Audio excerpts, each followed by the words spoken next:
Hello health champions! You've probably heard that ketones are great when you're on keto and how it's the best thing since sliced bread for helping you boost ketones and burn fat. But how does it do that? When you understand completely what MCT oil is and what it does, then you will also know why and when to use it. Then you can reach your goals, not waste money, and get healthy all at the same time. Coming right up.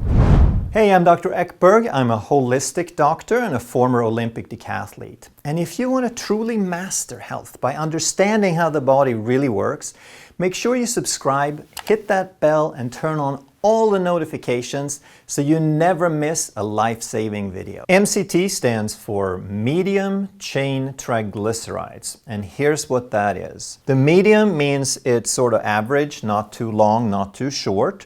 Chain refers to a chain of carbons in sequence, and triglyceride just means that there's three of these chains, three fatty acids linked up to a glycerol backbone.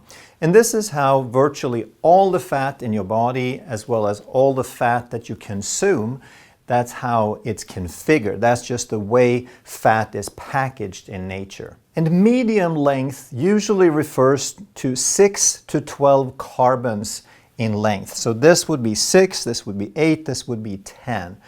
And if there's 6 of these, if there's 3 of 6 carbon chains linked up, then they're called caproic acid. 8 carbons is called caprylic, and 10 is called capric. And these are the main ones that we're concerned with in this talk. A lot of people also will include lauric acid, which is when there's 12 carbons.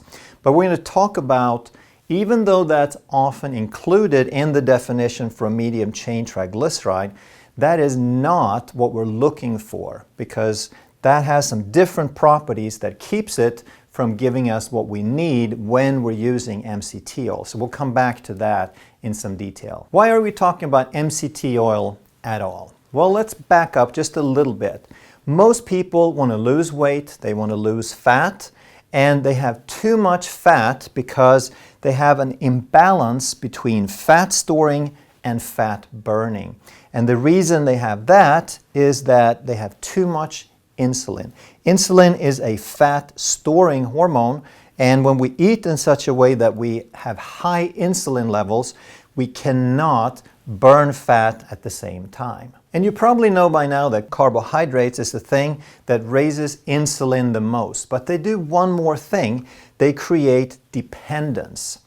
And a lot of people will say that carbs are the preferred fuel because they're burned first.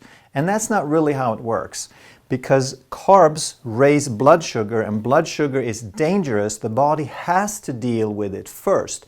And when we burn through the carbs, but then we fill up more carbs before we're ever getting to the fat, then we just keep burning more and more carbs. We become carbohydrate dependent. We shape our metabolism, we upregulate all the pathways related to carbs, and we downregulate all the pathways related to fat burning. So in a sense, the body forgets about how to burn fat. So now you hear about this great idea to become fat adapted, to go keto and low carb. So you cut out all the carbs, and your body thinks it just got robbed of all the fuels. So it only knew how to use carbohydrates for energy, and you just took them all away. So there is no fuel and you have no energy. You get fatigue, you get brain fog, you get nausea, all of these things that collectively we call keto flu. And your body is slowly adapting. It is looking for another fuel, but it takes time to develop ketones, to get into fat burning and make ketones for your brain. So in the meantime, you just feel terrible. Let's talk about the different ways to get ketones into your system. And the first one is to go low carb, go keto, and or to fast. So when you're fasting, you're obviously very low carb because you're not eating anything at all. The problem, like we said, is that it's slow.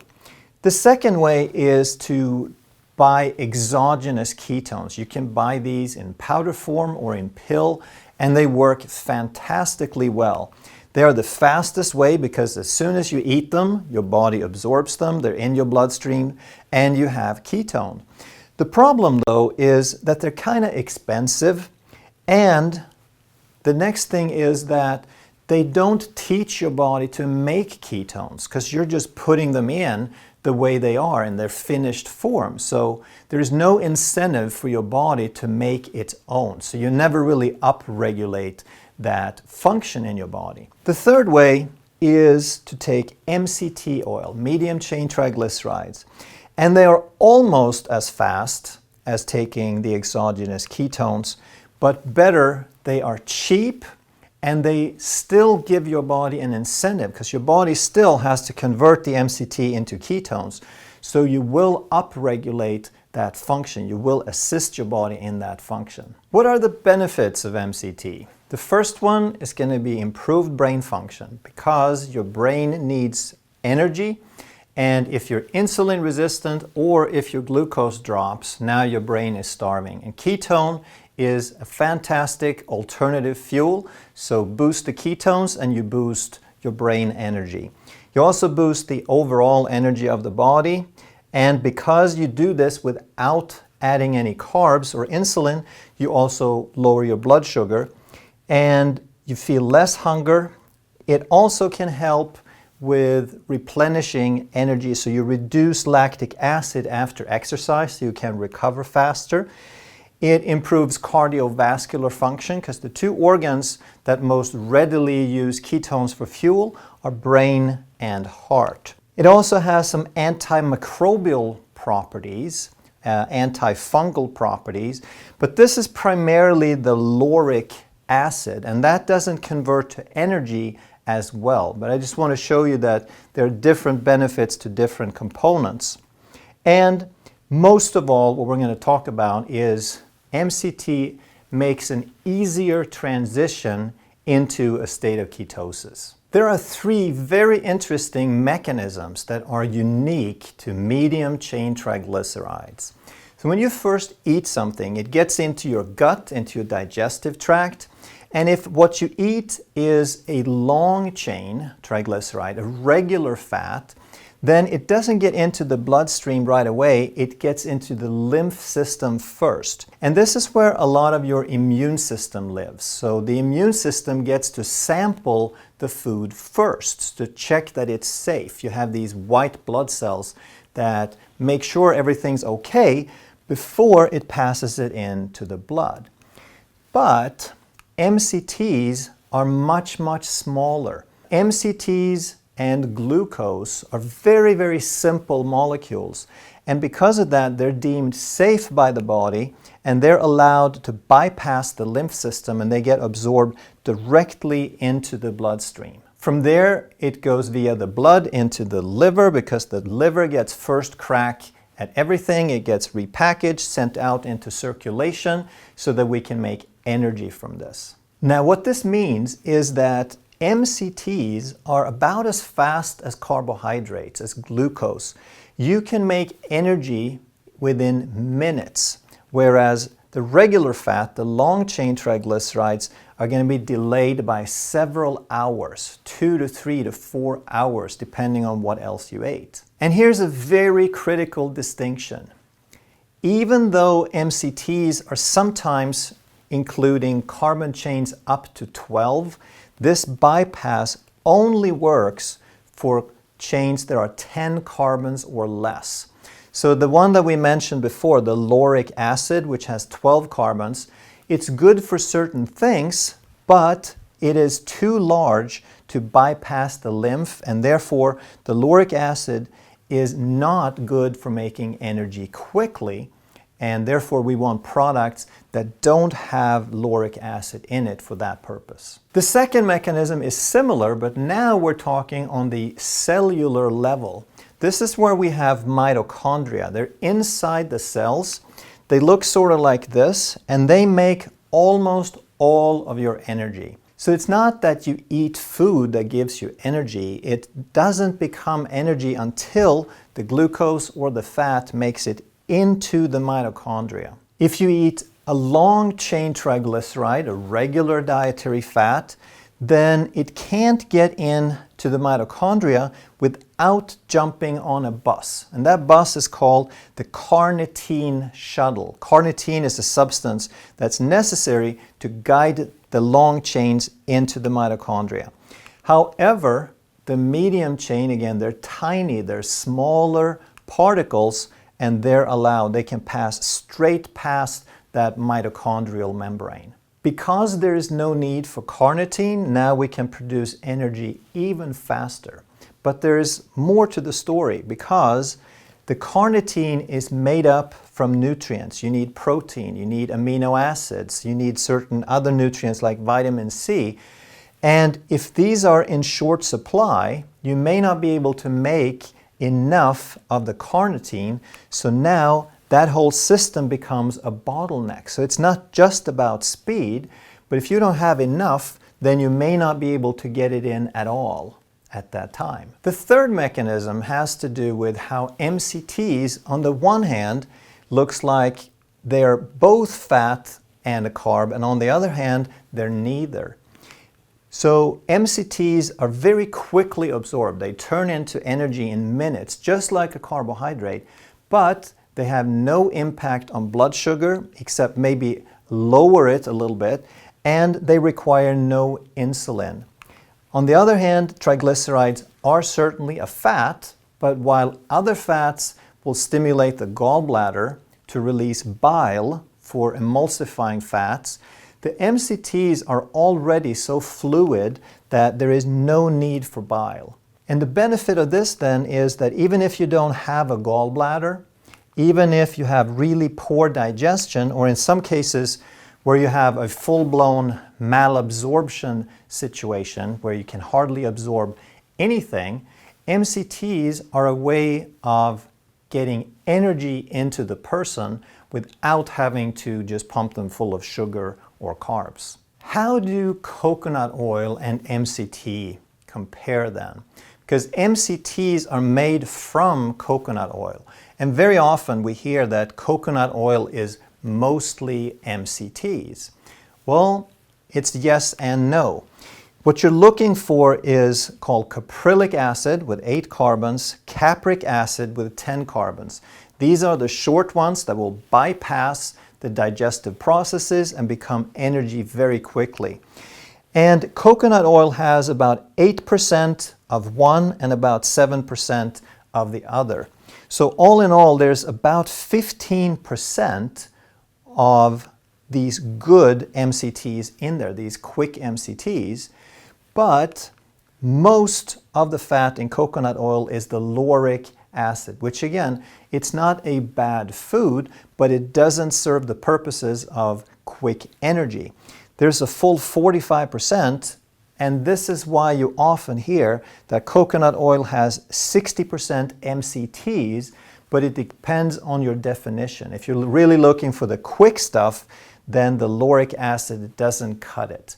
And coconut oil only has 15% of the stuff we're really looking for. Then there's some other fats, which are either shorter or longer than 8 or 12 that make up the balance. Now, MCT oil is made from coconut oil. So the ratios between the proportions are going to stay about the same, but they extract only these two, basically. So a good quality MCT oil is typically going to have 55% caprylic and 44% capric. Sometimes they extract only one or the other so that they have 100% of either, but there's really no point in doing that just from an energy standpoint. And then because they can't clean out the lauric entirely, there's usually going to be a few percent. A good quality will have less than 1%, but it's not critical if it has 1 or 2 or 3. It doesn't really matter. But you want to avoid poor quality oils when they don't extract all that much. So a lesser quality might have 43%, 27%, but a full 30% of the lauric acid. So MCTs are cheap enough today that the one that I use, I found at Costco, which is super, super cheap these days, and it had these ratios. So there's no reason really to buy anything that's of a lesser quality. So the one that I used gets 99% of these quick ones, whereas a lesser brand might get only 70. So again, just make sure you get in the high 90% range so you get value for your money. Now for the million-dollar question, should you take it? And you're wondering, what am I talking about? You've mentioned all these benefits. Well, on the one hand, we just say go for it, but then on another side of this, we might say, hey, not so fast. Do we really need this? So we want to think of this as a tool, as a hack, not necessarily as food. It will definitely allow for a smoother fat adaptation. So if you're just getting into keto, if you've been eating a bunch of carbs and now you're trying this low-carb lifestyle, before you're adapted, it can be uncomfortable, and this can make it much, much more comfortable. And also, if during the holidays you slipped up and you had more carbs than you thought you should, then you might be out of keto, and this is a great way to help you back into keto. For some people, they might be in keto, but they never get any decent levels of ketosis. They might read 0.2, 0.3, and they just want some better numbers. And they've noticed that they do feel different, they feel better when they have some higher numbers. Then you can use a little bit just to boost the levels, because they'll definitely do that. Another way to use it is to prolong fasting. That if you want to do one meal a day, you want to do intermittent fasting, something like that, then it will give you that extra energy and allow you to go a few more hours. Now, if you're fat adapted, then the MCTs really don't have an advantage over a normal fat like butter or coconut oil, because it's not the speed of the energy that you're looking for. And like we mentioned, the people with malabsorption, if they have trouble absorbing anything quickly except sugar, then this is a way for them to get more energy. What about the not so fast portion? Well, here's what I really want to help us understand, that this is not food. Your primary purpose with staying healthy, with developing a diet, should be to feed the body. Things that you eat should have minerals and vitamins and essential fatty acids and essential amino acids. They should feed your body. They should provide building blocks, things that you can use for energy and rebuilding and metabolic processes. All right? The MCTs don't have any of that except fuel. So in that sense, it's like a sugar, that it's empty calories. Of course, it doesn't trigger insulin, so it's not nearly as bad as sugar, but we don't want to think of it as a food. Also, there's not really a need to take MCT oils if you're already fat adapted. If your body knows how to burn fat, if it knows how to make ketones, then you don't need a tool or a hack, because your body is already doing it. We want to understand the purpose of keto is to lower the carbs until your body learns to burn fat, and then the fat you want to burn is off the body. You're not burning more fat because you're adding fat in the diet. You want to keep the fat moderate, right? So in keto, we go low carb, moderate protein, and enough fat to fill you up. It's not that more fat burns more fat, okay? You want to burn the fat off the body. So if you take too much MCTs, then you're just going to burn that instead of the fat off the body. And also, even though the MCTs bypass all these digestive mechanisms, it still has a tendency to cause some stomach upset or maybe even diarrhea in people when you're not used to it. So what you want to do is you start very low. You start with a half a teaspoon or 1 teaspoon and make sure your body gets used to it, and then you can work your way up. But unless you have a malabsorption situation, I don't see a reason to use a whole lot. Okay, it's just a little bit to push you over the edge, to act sort of like a catalyst to get some ketones going. If you enjoyed this video, that one right there will give you a lot of good information. Thank you so much for watching. I'll see you next time.